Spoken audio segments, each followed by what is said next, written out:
wrap up the Celtics season, unfortunately, our Celtics insider, Mego, has stopped by this morning. Hello and good morning, and how are you? Good morning. I'm doing well. How are you guys doing? Great. Are you in the camp that LeBron James is, that the Celtics, particularly Jason Tatum, Jaylen Brown, just got bored with being so good? No.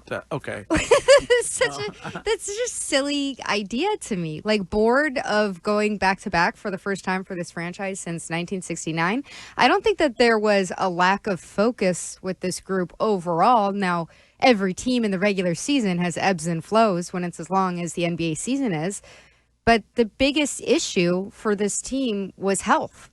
And I think when we look back decades from now and we say, what happened with that title defense for that team that ran back the roster with so many good players and didn't get back to the finals? We'll say, well, there was, of course, the Tatum injury, but even before that, Jaylen Brown with the meniscus tear, Drew Holiday dealing with something that kept him out at the end of the first round. Porzingis's, what was it? Post-viral. Lingering viral, long viral, whatever it is. Yeah. So I think that's where we'll look at. But is it hard to say that when Kristaps did have games where he looked great? Jaylen Brown had games despite the meniscus where he looked great. They lose those first two games with Jason Tatum. Like, Drew Holiday, I'm with you, a completely different player than what we saw last season. But to me, it's hard to blame injury when those guys did perform really well on some nights. I agree. I think game 2 of the Knicks series is going to be one that people look back on and go, what happened there from a basketball sense? Because dropping one at home is one thing, but then losing in a similar fashion at the end of the game, second game, it's pretty inexcusable. But I just think the Porzingis thing is the strangest because, to your point, Courtney, he had 7 games after he came back from the illness in the late winter where he was averaging 22 points per game. And he kept telling us like how bad he felt.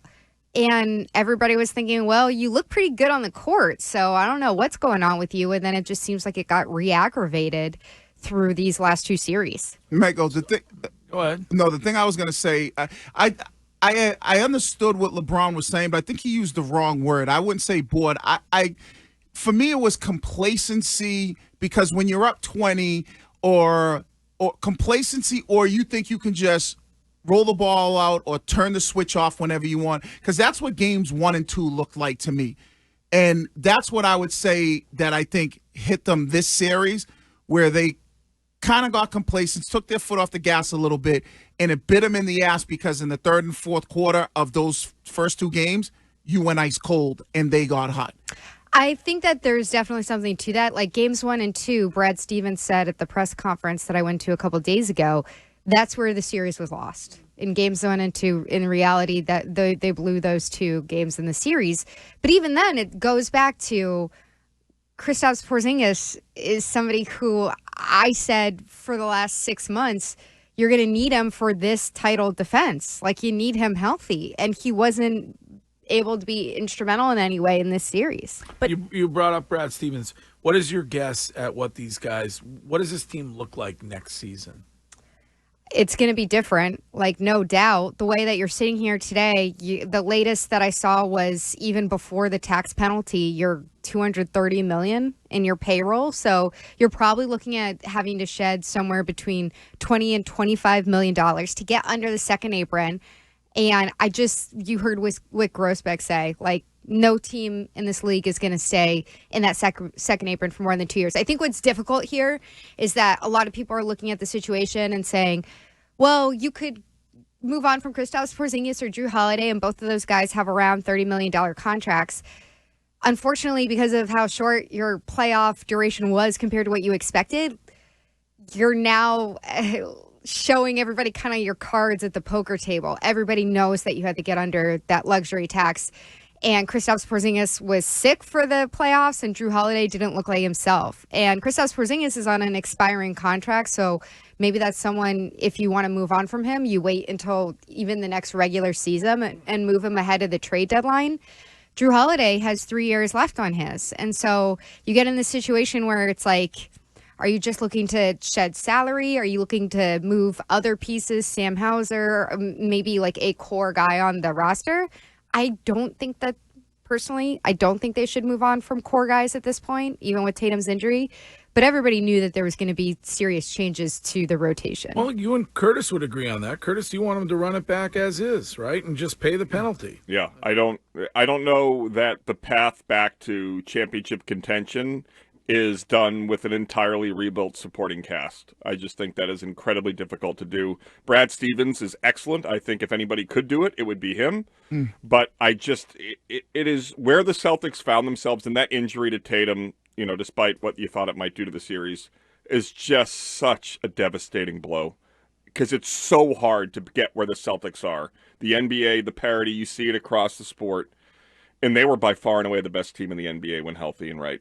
And see, Mego, I disagree with Curtis on this point because the reason why I do is you're still going to have the two superstars.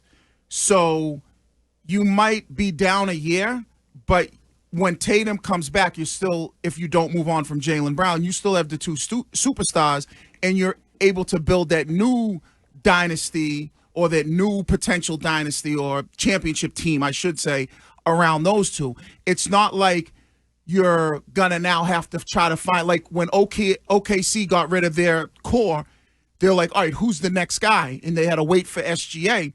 With this team, even if you get rid of the core, the core is Drew Holiday, Derek White, Porzingis, Al Horford, you still got those two superstars in 2 years that you can build those around. You don't think they'll ever move off of Jaylen Brown? I wouldn't, because that's where the value is, though. Right, I understand that, but what are you getting back for it, right?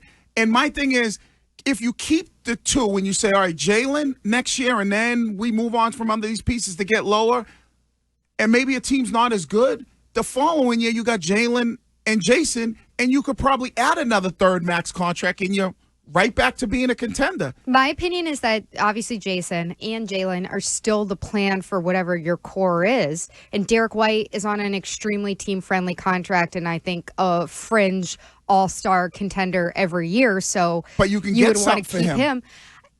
But what are you getting? So here's where I start to get a little queasy when you talk about the future, because if you're saying, oh, you get this pick back and that pick back, I'm saying, okay, so are you flipping those picks to another team for a player? Yeah. Because where Tatum is in his window, assuming that he, and fingers crossed, is able to come back and be the all-NBA player he is, and where Jaylen Brown is, these are guys in their late 20s. Like, they're supposed to be in their prime, and you're telling me you're interested in going back in the lottery? No. And developing somebody for free? But some people are saying that. I wouldn't agree with that. I was even on the point of have Jaylen Brown and a bunch of screbeens, and maybe you're in the lottery, and you take that lottery pick, and you flip that for a player, and now that following year, you have Tatum, Brown, and whoever. Here's the other thing I will say that I think that the Celtics do, and the Warriors for the most part have done, that a lot of other teams don't really operate this way, is that there is this tendency to almost like, I don't know, trade machine playing Madden style of football. Like, okay, I'm going to flip this pick and go get this guy, or I'm going to open up room and sign this free agent, and boom, new super team, let's go. We've seen that, like the Sixers try to do that, the Nets try to do that, the Suns try to do that, even with a lot of money involved. All these teams try to plug and play guys into their core, and it doesn't work. It doesn't even get them as far in the playoffs as they would think, let alone back to the finals. You look at teams like the Celtics, you look at teams like the Warriors, aside from this Jimmy Butler move, which didn't work for them. These are teams that build and develop, and what's frustrating to me about the new CBA is that building and developing then is forcing them to potentially move on from guys when they're doing it what you would think is the right way. And look how long it took for Jaylen and Jason to figure out playing together. Like, that to me is the main reason why I want to keep the Jays together. Because why are we going to risk? I know Wiggy's brought up Giannis. Like, would you rather have Giannis come in and send Jaylen Brown out? I don't know if Giannis and Jason will play off each other the way that Jaylen and Jason. That's what I'm saying. Like, there are times, obviously, when it's worked with the last era of the big three with the Celtics, where you're able to get a free agent, you're able to trade for somebody, and boom, you got your big three, then you draft Rondo.